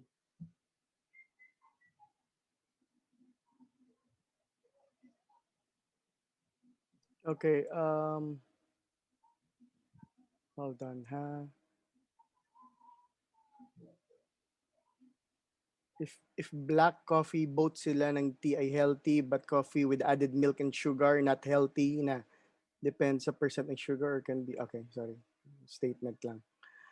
Any other questions, guys? I think I've read everything in the chat. May na-miss ba ako? Ito, meron ako dito. Alin, Is ma'am? it necessary to memorize HA? Yan. Sige po. Yeah, the general procedure. Dapat clear sa inyo yan ngayon. No? Saka, the difference between good manufacturing practices and HACCP. GMP is curative. Andyan na, ang problema during processing. Okay. Saka pala tayo mag-a-apply ng methods to avoid it. Yung mga para siya mabigyan ng solusyon. But ang HACCP is preventive. Kasi mula pa lang naka-establish na dun yung steps mo kung anong dapat mong gagawin. From the receiving the ingredients or the raw material down to storage. Okay? Para ang inyong produkto talaga ay malinis, ano, at saka hindi ka at longer shelf life. Remember, you say again, GMP is curative. Okay, HACCP is okay, preventive. Saka, ang dami mong sasauluhin. Kapag sasauluhin mo yon, but just, get familiar with the steps. Kung ano-anong mga saan-saan mga areas, like identifying the critical control points. Magastos ang HACCP for one, kasi kada step to establish, like say, HACCP, halimbawa sa pagpiprito halimbawa ng manok, o kailangan bawat step ay kukuhanan mo yan ng microorganism. Kukuhanan mo ng i-analyze mo ang kanyang microbial content. So it's really expensive, but it is, as I said, preventive. Once you establish your HACCP, okay, for particular product, kahit paggagawa ng salad, pag-bake ng bread, etc., it's good. Okay, because 100% the food that you are serving the public would be not only safe, but also it will can be stored for a longer period of time. Ano pa ba darinig ko, Dino? May tanong dito, class. What is browning reactions in food? You read again. Naandun yun, explain yun. Browning reactions could be enzymic and non-enzymic. So this is the formation of brown color in foods during food preparation.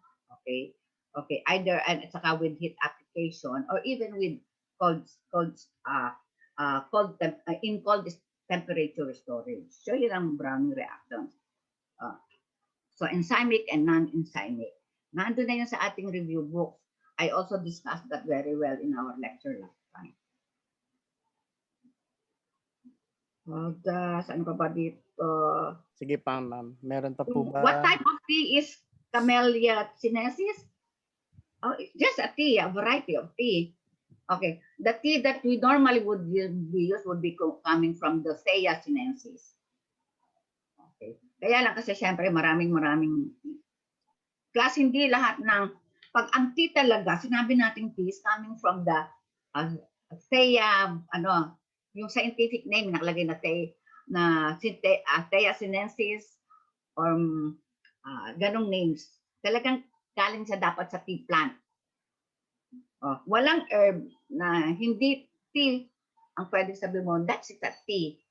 Hindi siya tea. Tea-like lang. Tea-like beverages. Or like coffee-like beverages. Say this is coffee, no?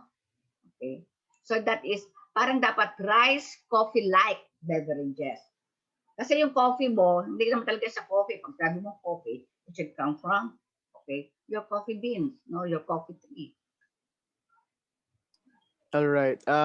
Paano po piniprecipitate ng sugar yung pectin during jelly making?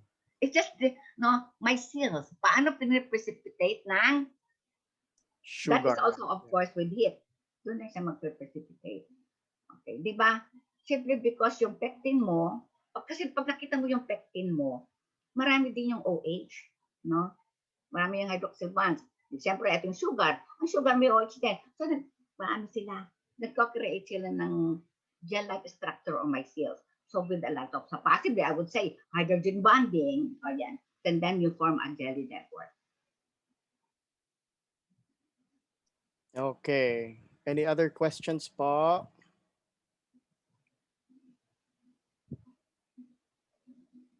Ito, puzzle din po kaya ng yung sagot kanina na kaya daw nagda-dark color. Okay. Yeah, I mentioned to you, dahil sa walang oxygen. Okay. Yep. Bakit kasi kaya mo pinak siya. Kasi walang oxygen. Kaya mo siya pinak. Ayaw mo nga yung oxygen, di ba? Inaalis na natin yun during canning. Yeah. Kasi ang oxygen. Yeah, di ba? Not the question, yeah. So, ignore nyo na lang, please. Oo. Um, Pero alam mo, gusto ko yung mga ganyan tanong. Ganyan-ganyan mga tanong. Kasi minsan ang sagot, huwag kayong mag-ano, yung i-search it sa Google. Kung magsa-search kayo sa Google, tingnan nyo kung na-publish yung mga pinifeature nila. Kasi kung a mere opinion, yun, baka hindi siya talaga, hindi sila talaga science-based. yep, hindi backed up. Isang question pala ma'am ay what is the main purpose of winterization to refine oils for Yes. direct use like for salad? Yes, I missed that. Sorry, class. I missed that. Bakit ko pala revise na ako. So I missed that. No? Yung mga processing ng fats and oil. Winterization is this. Okay, look. Sinasabi pag tayo sa mga recipe, use winterized oil. Bakit? Kasi kahit ilagay mo sa loob ng refrigerator, hindi siya magsosolidify, no? Yung nilagay mo doong oil, no? Hindi magsosolidify. Why? This is what they do in winterization, a processing. So yung oil mo, no, to produce the winter oil, okay, winterized oil. So yung oil mo, like coconut oil, no? Ilalagay mo yan, subject mo yan sa let's say 0 degrees centigrade. Okay? So yung 0 degrees centigrade mo, no? So that is freezing already. Pag ref is between 4 to 10. So isasubject mo yung oil mo sa ganoong mga temperatura. Tapos, di ba, pag sinubject mo dyan, may magsusolidify sa taas.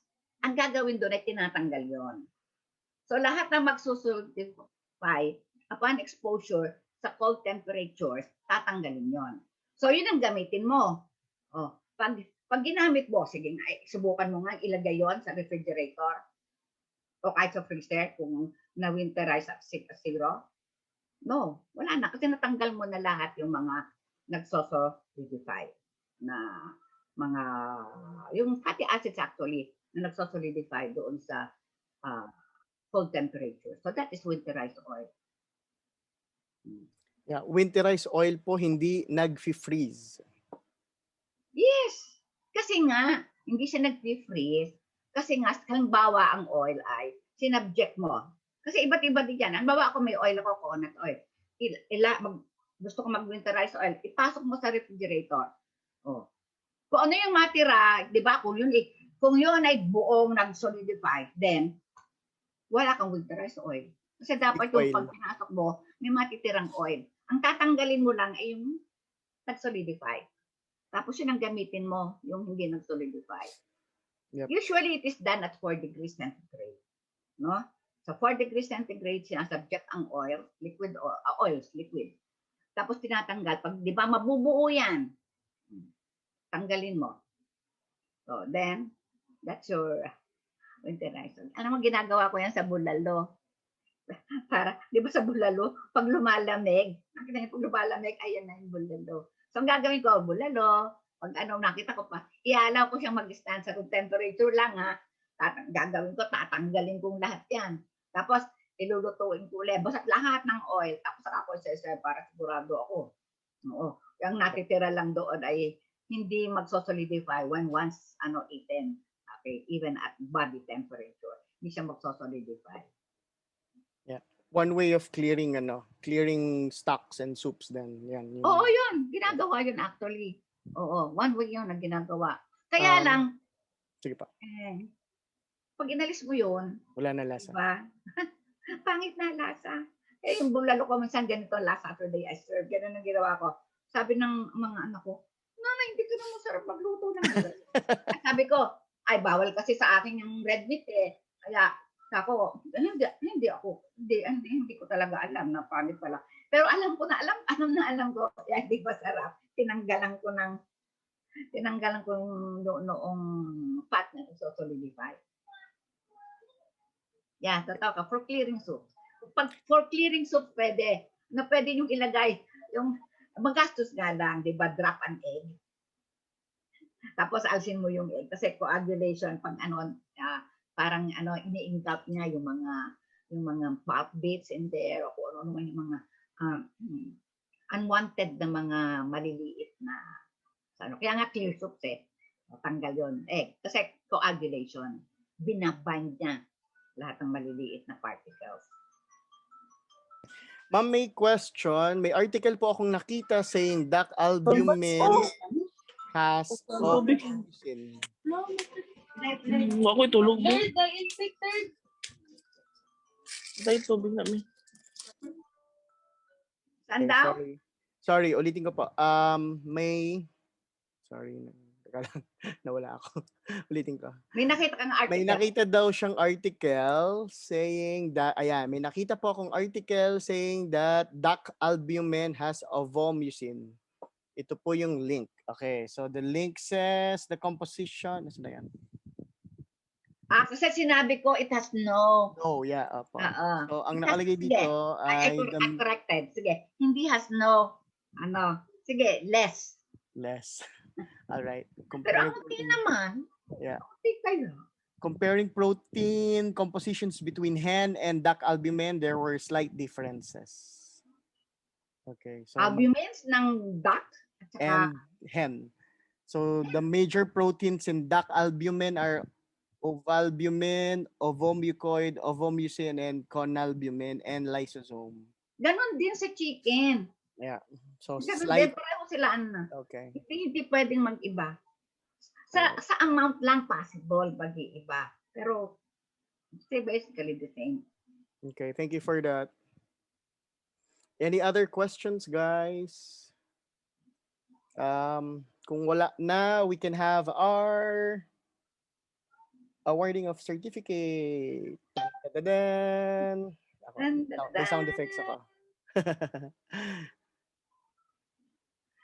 Okay, I'll read in the citation. Okay, Certificate of Appreciation, Institute of Human Nutrition and Food, College of Human Ecology, University of the Philippines, Los Baños, awards this certification of appreciation to Dr. Wilma A. Hurtada in grateful recognition for generously sharing her invaluable time and expertise as resource on the topic of basic foods 1 and 2. For the 12 Food, Nutrition, and Dietetics Review course given this 28th day of July 2021. Signed, Reseline Baina Mariano, Project Leader, Amy Sherry Barion, Overall Organizer and Director, IHNF, and Ricardo M. Sandalo, Dean of College of Human Ecology. Thank you so much, ma'am. Yeah. And again, I would like to thank everybody for listening. Okay. And of course, at this point in time, I wish you again all the success, and that you will be able to pass the board exam. So, maligayang pagbati na rin sa inyong tagumpay, sa being successful economists in the forthcoming board exam. And again, I hope to see you not in the same virtual review class, but I do hope to see you again in the oath-taking ceremony. No longer my students, but of course as my colleagues. So muli, maraming salamat sa inyong pakikinig. Thank you so much, ma'am. Can you turn on your cameras, guys, so we can take a photo? I'll take the photo kasi may watermark pag kayong nag-take. Okay, please give your biggest smiles. I have 7 pages, so smile lang kayo. Huwag muna kayong mag-chat kasi natatakpan yung nasa bottom frame. Kawawa naman. Okay, mamaya kayo mag-chat. Hold on na. Close ko lang yung chat. And then, okay, 7 frames, biggest smiles. Ma'am, thank you. Smile po kayo. Okay, going. 1, smile. 2, 3, 4. Hold on. Okay, antayin ko si Mark Anthony. Okay, ready ka na, Anthony? Okay. Ready, 4, 5. Hold on. Walang naka-on sa 5. Walang naka-on sa 6. And walang naka-on sa 7. All right, thank you so much. Salamat po. Thank you so much, po. Doc. Thank you po. Okay, tomorrow Thank you we'll po. have our next Thank you po. Thank you, Doc. So much po. I wish to see you face to face. Thank you And po, then, Doc. Kara, Salamat meron po, pa ba ako ingat. nalimutan na announcement? Ito na sila to siya, Rustia. Andeng. Ay, evaluation guys, wag muna kayo umalis. Popost yung evaluation. Here's your evaluation. Ipopost din sa chat or sa portal, tama ba? Kung na-miss nyo. So, okay, the evaluation is also posted sa chat para you can click it.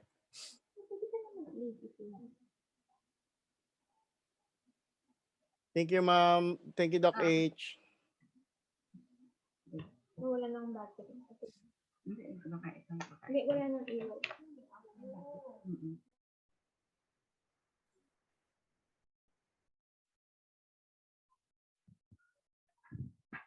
Andeng.